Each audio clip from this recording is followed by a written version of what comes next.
back. So we just left 2 Thessalonians chapter 1.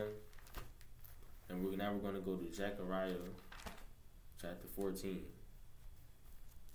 Only a few verses, but Zechariah spoke a lot of context. Like I said, it's all over the place. The Old Testament speaks of the same thing the New Testament spoke of. We're going to start at verse 1 and then skip. Behold, the day of the Lord cometh, and thy spoil shall be divided in the midst of thee. Now he's talking about Jerusalem, because that is where he will stand. And that is also the place where the abomination of desolation, the abomination that maketh desolate, the horn that speaketh against God, all that, the lamb that exalts himself, he's called all these names. They will both come to Jerusalem. We're going to skip to verse 12 though. The day of the Lord is what?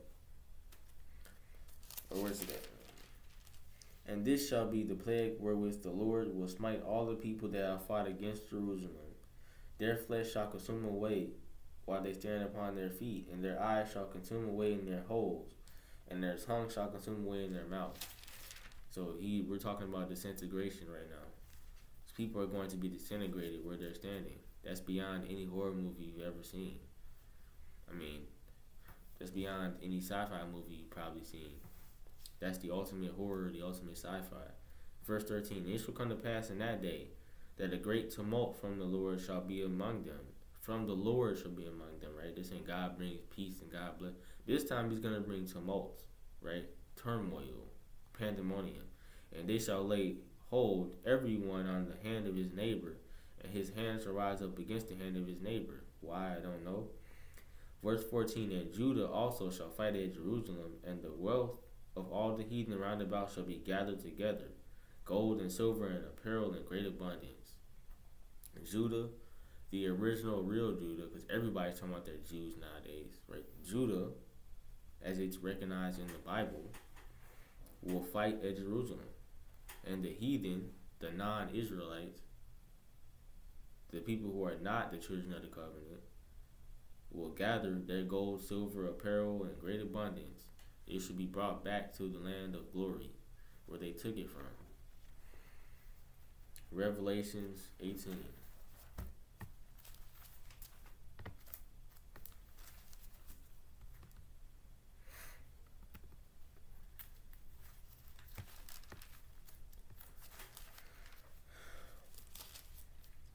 Verses 1 through 19. We're going to do a lot of reading, okay? And after these things I saw another angel come down from heaven, having great power, and the earth was lightened with his glory.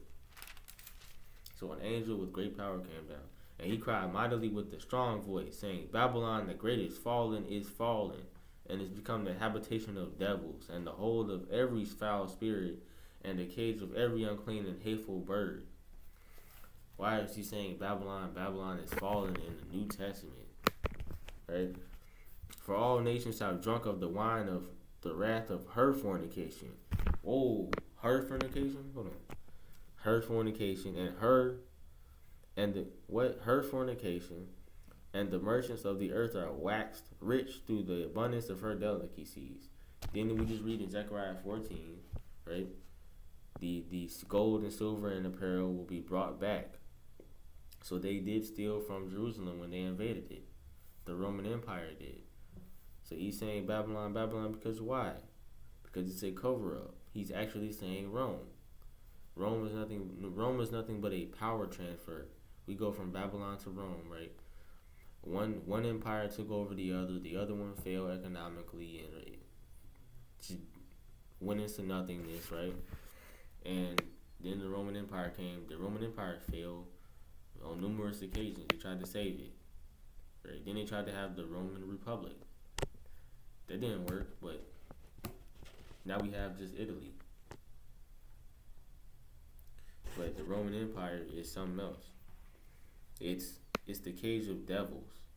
Why am I saying Rome and not Babylon, right? And I heard another voice from heaven saying, Come out of her, my people, that ye be not partakers of her sins. That ye be not partakers of her sins, and that ye receive not of her plagues. For her sins have reached unto heaven, and God hath remembered her iniquities. Remember her even as she rewarded you, and double unto her double according to her works. And the cup which she hath filled, fill to her double. How much she hath glorified herself and lived deliciously, so much torment and sorrow give her. For she saith in her heart, I sit a queen, and I am no widow, and shall see no sorrow. Of course you're not a widow, because you ain't never been married. Therefore shall her plagues come in one day, death and mourning and famine, and she shall be utterly burned with fire, for strong is the Lord God who judgeth her. And the kings of the earth who have committed fornication and lived deliciously with her shall bewail her and lament for her. And when they shall see the smoke of her burning, standing afar off for the fear of her torment, alas, saying, Alas, alas, that great city Babylon, that mighty city, for in 1 hour is thy judgment come.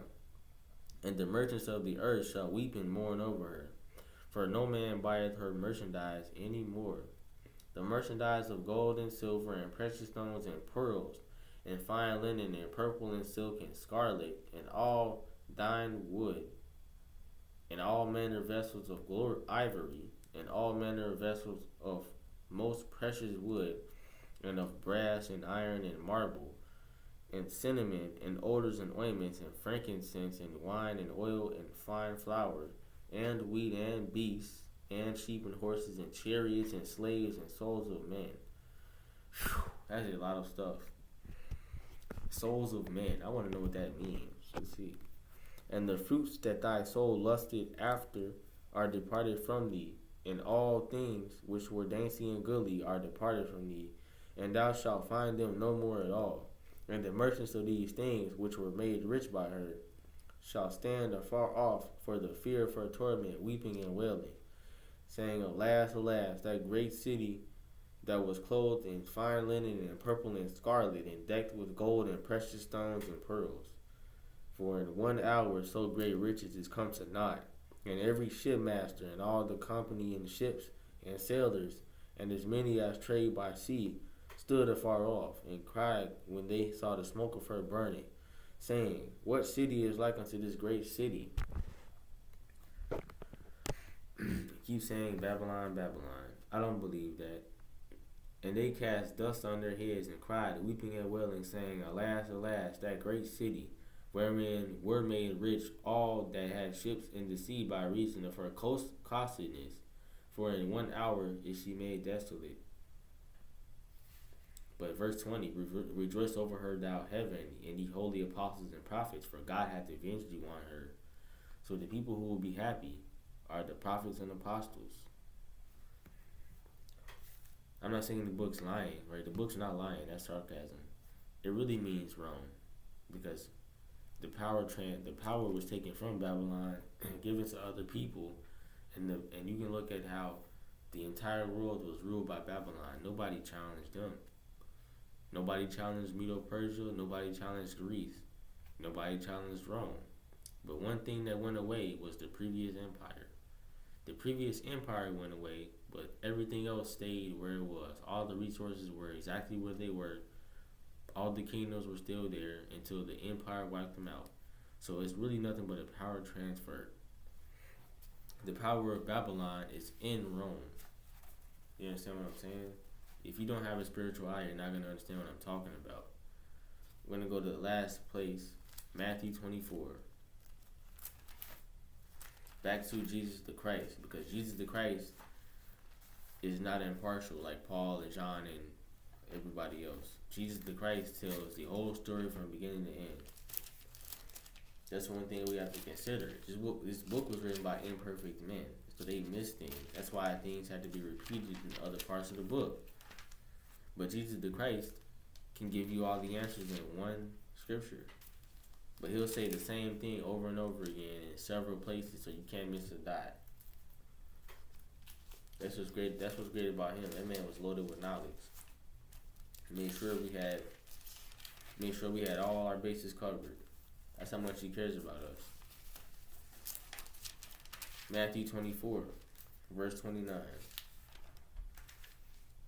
Immediately after the tribulation of those days shall the sun be darkened, and the moon shall not give her light, and the stars shall fall from heaven, and the power of the heavens shall be shaken. So the tribulation is over at this point, right? Then shall appear the sign of the Son of Man in heaven. Then shall all the tribes of the earth mourn, and they shall see the Son of Man coming in the clouds of heaven with power and great glory. So Jesus the Christ will not come till after the great tribulation. That's why you have to be patient. Endure to the end. Endure to the end. Jesus the Christ will not come until after the tribulation. You have a good day. Or night.